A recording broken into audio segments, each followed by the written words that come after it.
Welcome to Pillow Talks with Victor, where love lingers in words.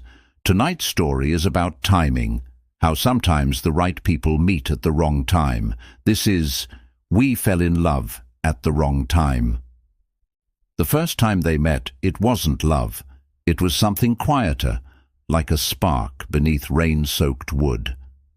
Lena was sitting by the cafe window, sketching clouds while waiting for her coffee. Daniel walked in, shaking water from his coat, and asked if he could share her table. The cafe was full. She nodded without looking up. They talked only once, about the weather, the smell of rain, the books that never leave your bag. He told her he was moving away soon, a new job, a new life. She smiled politely, saying she was finally settling down, after years of chasing things that didn't last. When they left that cafe, they both looked back. Not for long, just enough to wonder. Weeks passed, but fate has a strange sense of humor.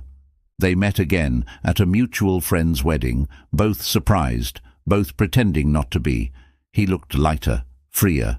She looked like peace, trying to remember what chaos felt like. They danced once, no promises, no plans. Just that quiet awareness that sometimes it feels too right too soon.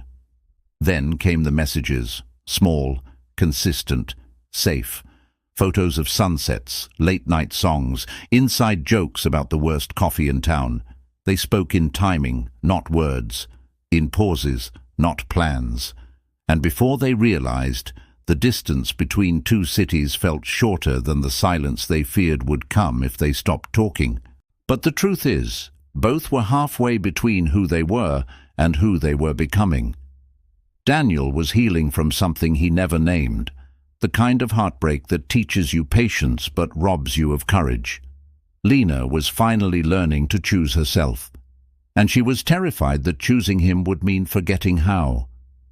Love, when it arrives too soon or too late, becomes a test of surrender. They didn't fall fast. They fell slowly, deliberately, like people who already knew the cost. One weekend, he came to visit. They sat by the lake, the world wrapped in silence and the smell of wet pine. He said, "If things were different." She smiled sadly. "But they aren't. There's a kind of ache in knowing you fit perfectly with someone whose life no longer has space for you." They didn't argue. They didn't beg. They just sat there, holding hands like people who know goodbye is not punishment, it's grace. After he left, she wrote him a letter she never sent. "You made me believe love can be gentle, even when it hurts. You taught me that not every story needs a forever to be true." Years went by. They both moved on, not away, just forward. Different lives, new faces, seasons that blurred into one another. But every now and then, they'd think of that rain-soaked cafe, that quiet dance, that impossible timing.